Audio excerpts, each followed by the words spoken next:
ಬೇಗ ಬೇಗ ಫಾಸ್ಟ್. ಅಧ್ಯಕ್ಷರೇ, ಈ ಸಮಸ್ಯೆ ಇವತ್ತಿನ ಅಧ್ಯಕ್ಷರೇ ಇವತ್ತು ಹಾಸ್ಟೆಲ್ ಹೋಗ್ಬಿಟ್ರೆ ನೀವು ಬಹುಶಃ ತಾವು ನಮ್ಮ ಕಡೆ ಹೋಗಿ ನೋಡಿದಾಗ ಸರ್ಕಾರ ಏನು ಪ್ರೊವೈಡ್ ಮಾಡುತ್ತೆ ಅಲ್ಲಿ ಯಾವ ವಸ್ತುಗಳು ಇರೋದಿಲ್ಲ. ಒಂದು ಅಧ್ಯಕ್ಷರೇ.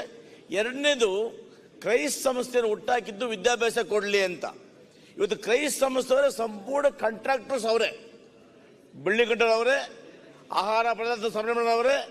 ಹಿಂಗಾಗಿ ಏನಾಗಿದೆ ಅಧ್ಯಕ್ಷರೇ, ಕ್ರೈಸ್ತ ಸಂಸ್ಥೆಯವರಿಗೆ ಬರೀ ವಿದ್ಯಾಭ್ಯಾಸ ಅಂತ ಸಂಸ್ಥೆಯನ್ನು ಮಾಡಿದ್ದು ಸಂಪೂರ್ಣವಾಗಿ ಇವತ್ತು ಯಾವುದೇ ಸರ್ಕಾರಗಳಾಗ್ಬೋದು ಸಂಪೂರ್ಣವಾಗಿ ಇಲಾಖೆಯವೇ ಅವರ ಮೇಲೆ ಅವಲಂಬಿತರಾಗಿದ್ದಾರೆ ಅಧ್ಯಕ್ಷರೇ. ಇದರಿಂದ ಬಡವರಿಗೆ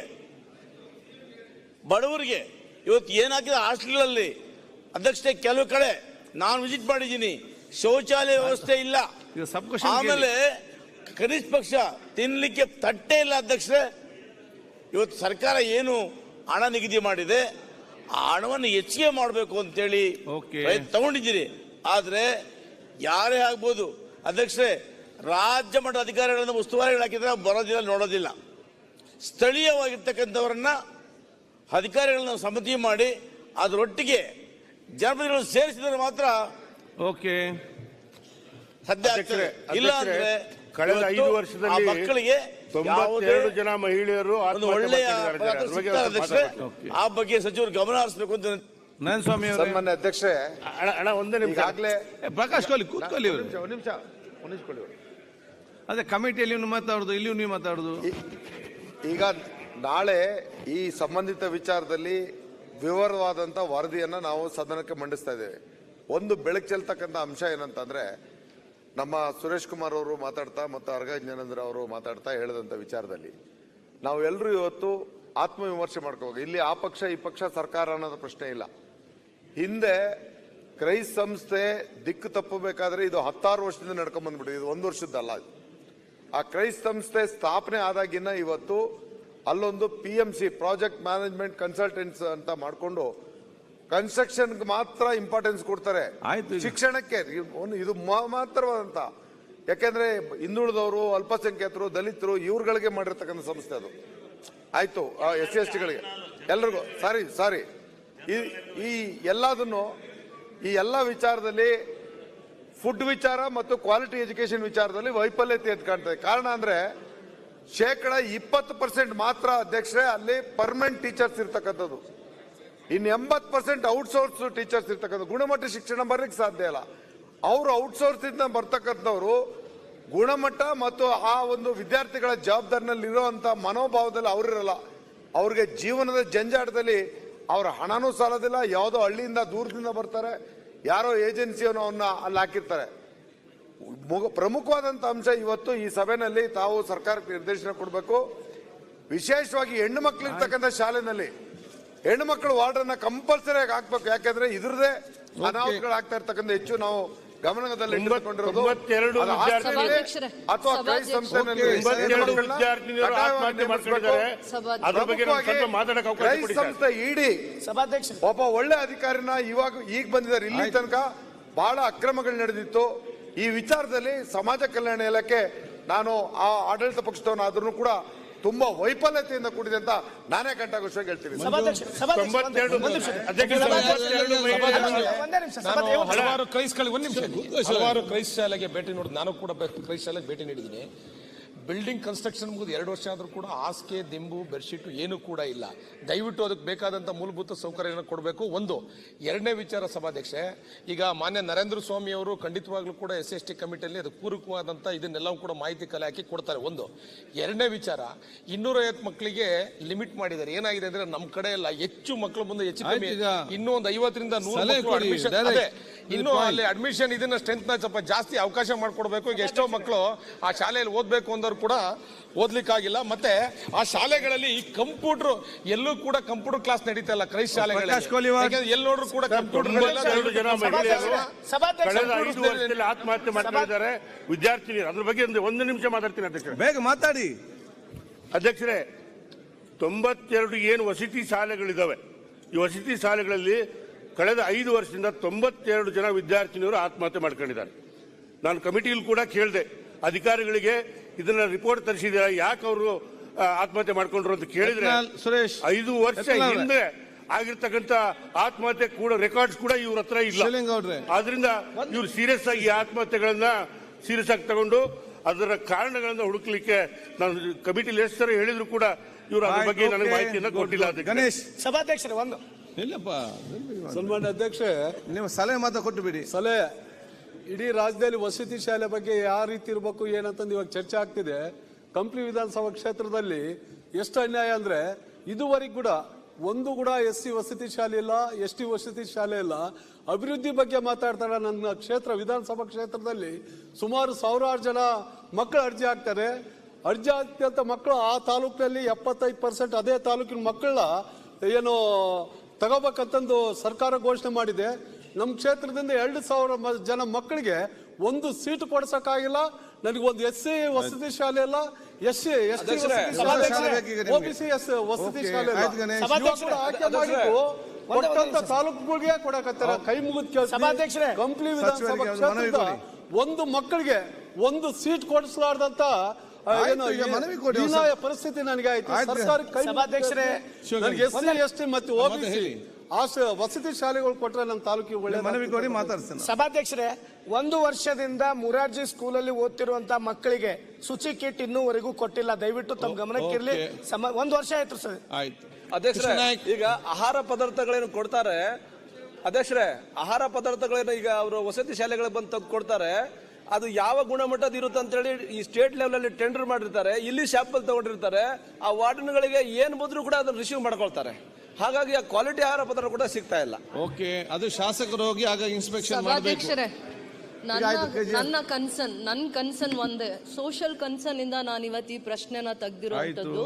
ಪ್ರೀ ಮೆಟ್ರಿಕ್ ಹಾಸ್ಟೆಲ್ಸ್ ಅಲ್ಲಿ 1 ಲಕ್ಷ ಮಕ್ಕಳು ಓದುವಂತ ಜಾಗದಲ್ಲಿ ಮೇಂಟೆನೆನ್ಸ್ಗೆ 289 crores ಬೇಕಾಗಿರುತ್ತೆ.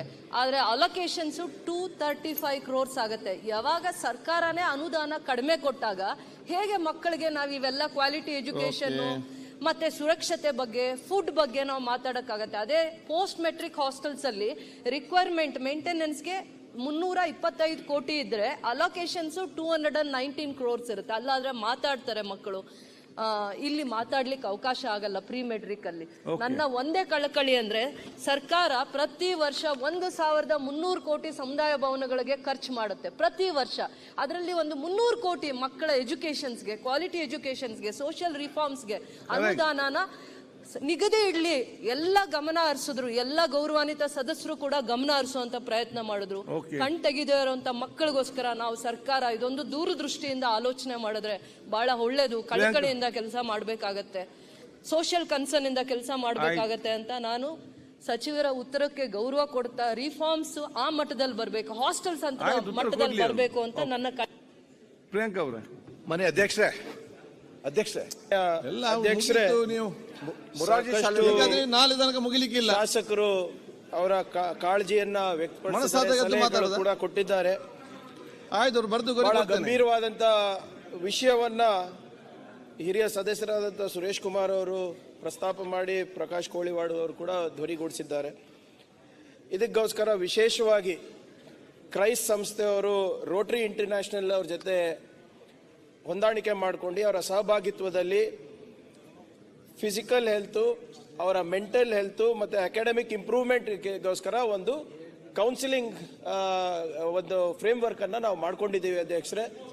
Emotional, of course sir, mental health includes social quotient, emotional quotient, everything along with IQ. All this also is important ಅಂದ್ಬಿಟ್ಟು ನಾವು ಫೈಲ್ ಕ್ಯಾಬಿನೆಟಿಗೆ ಹೋಗುತ್ತೆ ಅಧ್ಯಕ್ಷರೇ. ಬಹುಶಃ ಇನ್ನೂ 1-2 ತಿಂಗಳಲ್ಲಿ ಅದಾಗುತ್ತೆ.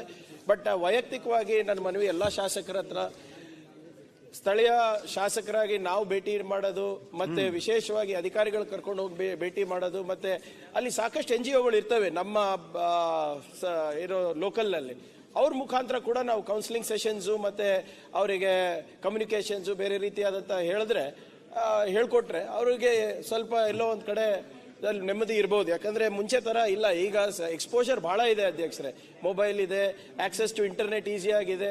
ಸೊ ಇವೆಲ್ಲ ಸೂಸೈಡಲ್ ಟೆಂಡೆನ್ಸೀಸ್ ಬರೋದು, ವೈಲೆನ್ಸಿಗೆ ಇರೋದು ಅಥವಾ ಬೇರೆ ರೀತಿಯಾದಂಥ ದಾರಿ ಹಿಡಿಯೋದು ಸ್ವಲ್ಪ ಎಕ್ಸ್ಪೋಜರ್ ಜಾಸ್ತಿ ಇರೋದ್ರಿಂದ ಅದನ್ನು ಕೂಡ ಕಡಿವಾಣ ಹಾಕಬೇಕಾಗ್ತದೆ. ಮತ್ತು ವಿಶೇಷವಾಗಿ ಕೆಲವು ಡಿಡಿಗಳು ಸರಿಯಾಗಿ ಆಹಾರ ಕೊಡ್ತಾ ಇಲ್ಲ ಅಂತ ಹೇಳಿದ್ರು. ಅದನ್ನ ಸ್ಪೆಸಿಫಿಕ್ ಯಾವುದಾದ್ರೂ ಕಂಪ್ಲೇಂಟ್ ಇದ್ರೆ ಖಂಡಿತವಾಗೂ ನಾವು ನೋಡ್ತೀವಿ. ಆದರೆ ಓವರ್ ಆಲ್ ಇಡೀ ಸ್ಟೇಟ್ನಲ್ಲಿ ಏನು ನಡೀತಾ ಇದೆ ಅಂದ್ಬಿಟ್ಟು ಕೂಡ ಅಧಿಕಾರಿಗಳ ಒಂದು ರಿಪೋರ್ಟ್ ಕೊಡಲಿಕ್ಕೆ ಸೂಚಿಸ್ತೀವಿ ಅಧ್ಯಕ್ಷರೇ.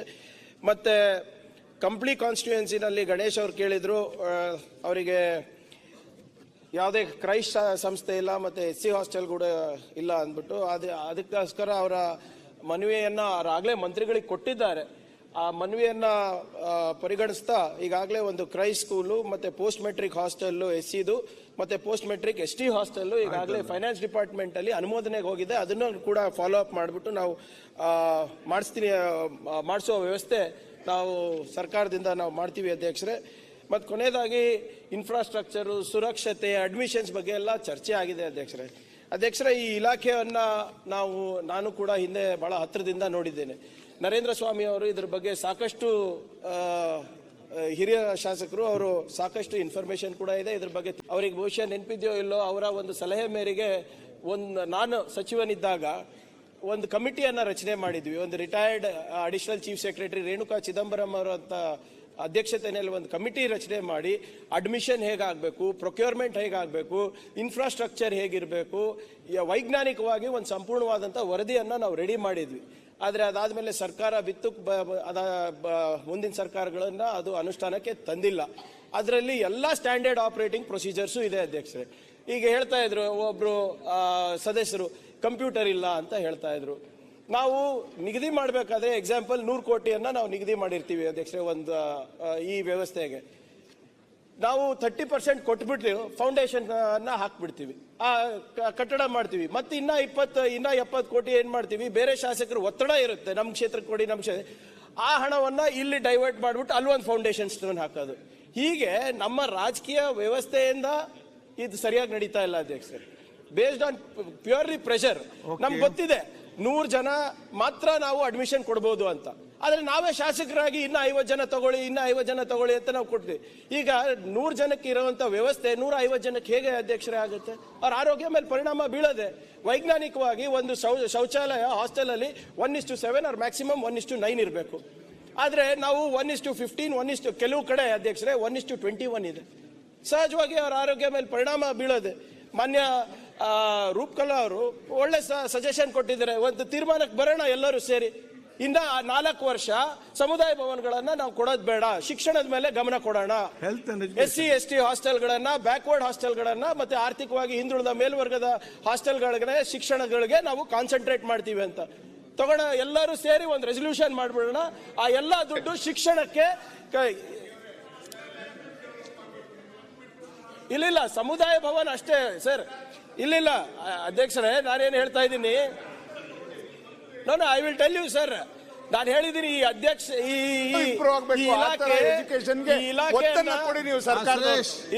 ಇಲಾಖೆಯನ್ನ ನಾನು ಬಹಳ ಹತ್ರದಿಂದ ನೋಡಿದ್ದೀನಿ ಅಧ್ಯಕ್ಷರೇ. ನಾನು ಮಂತ್ರಿ ಇದ್ದಾಗ 14,000 ಸಮುದಾಯ ಭವನಗಳನ್ನ ನಾನು ಕ್ಯಾನ್ಸಲ್ ಮಾಡಿದ್ದೀನಿ. ಅವೆಲ್ಲಾನು ಕೂಡ ನಾವು ಹಾಸ್ಟೆಲ್ಗಳಿಗೆ ಕೊಟ್ಟೆ, ಕ್ರೈಸಿಗೆ ಕೊಟ್ಟೆ. ಈಗಲೂ ಕೂಡ ಬೆಳಚಾಬ್ರೆ ಒಂದ್ ನಿಮಿಷ, ಬಿಕಾಸ್ ಇಂಪಾರ್ಟೆಂಟ್ ಸರ್. ಸಮುದಾಯ ಭವನಗಳು ಯಾಕೆ ಕೊಡ್ತಾ ಇದೀವಿ ಅಧ್ಯಕ್ಷರೇ? Political gains. ನಾನು ಅದಕ್ಕೆ ಕೊಡೋದು, ನೀವು ಅದಕ್ಕೆ ಕೊಡೋದು.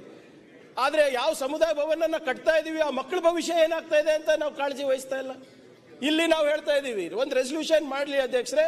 ಖಂಡಿತವಾಗೂ ಬಹಳ ಉತ್ತಮವಾದಂತ ಸಲಹೆ ಇದೆ. ಆದ್ರೆ ಆ ಸಲಹೆಯನ್ನ ಅನುಷ್ಠಾನಕ್ಕೆ ತಗೊಳ್ಳಕ್ಕೆ, ನಿರ್ಣಯ ತಗೊಳ್ಳಕ್ಕೆ ಈ ಸದನಕ್ಕೆ ಧೈರ್ಯ ಇದೆಯಾ ಅಂತ ನಾವು ನೋಡ್ಬೇಕಷ್ಟೇ. ಚಿಂತನೆಗೆ ನನ್ನ ಧನ್ಯವಾದಗಳನ್ನು ಹೇಳ್ತಾ, ಧೈರ್ಯ ಇದೆ ಸರ್ಕಾರಕ್ಕೆ, ಇಂಥ ಬದಲಾವಣೆಗಳನ್ನ ತರುತ್ತೆ ಸರ್ಕಾರ ಅಂತ ನಂಬಿಕೆಯಿಂದ ಈ ವಿಚಾರದ ಬಗ್ಗೆ ಮಾತಾಡಿದ್ದೀನಿ, ನಾನು ಧ್ವನಿ ಎತ್ತಿದ್ದೀನಿ, ನಿಮ್ಮ ಮುಖಾಂತರ ಗಮನ ಸೆಳೆದಿದ್ದೀನಿ. ಕಟ್ಸಿದ್ದೀನಿ ಕ್ರೈಸ್ತು, ಆದ್ರೂ ನಮ್ಗೆ ಓಟ್ ಬೀಳಲ್ಲ, ಏನ್ ಮಾಡ್ಲಿ ಹೇಳಿ.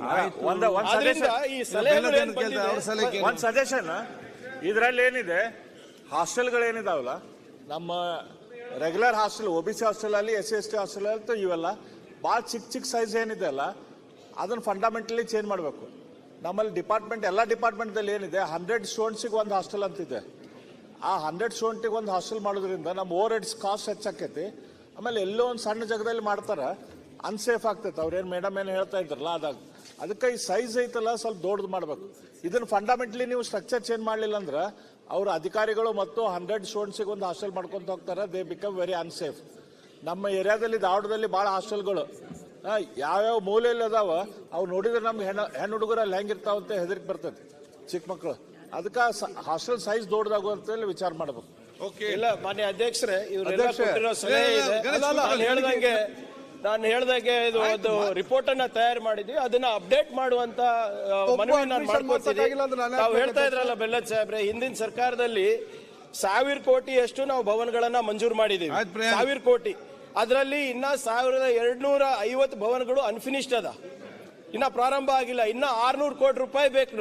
1000 ಕೋಟಿ ರೂಪಾಯಿ ನೀವು ಇವತ್ತೆಲ್ಲರೂ ಅನುಮೋದನೆ ಕೊಡಿ, ಸೀದಾ ಕ್ರೈಸಿಗೆ ತಗೊಂಡೋಗಿ ಹಾಕ್ತಿವಿ, ಸೀದಾ ಹೋಗಿ ಬ್ಯಾಕ್ವರ್ಡ್ ಹಾಸ್ಟೆಲ್ಸಿಗೆ ಹಾಕ್ತಿವಿ, OBC ಹಾಸ್ಟೆಲ್ಸಿಗೆ ಹಾಕ್ತಿವಿ. ಆದ್ರಿಂದ ನೀವು ಕೊಟ್ಟಿರೋ ಸಲಹೆಗಳೆಲ್ಲ ಬಹಳಷ್ಟು ಸರ್ಕಾರ ಗಂಭೀರವಾಗಿ ಪರಿಗಣಿಸ್ಬಿಟ್ಟು ಸಾಧ್ಯ ಆದಷ್ಟು ನಾವು ಮಾಡ್ತೀವಿ ಅಧ್ಯಕ್ಷರೇ ಅಂತ ಹೇಳಿ.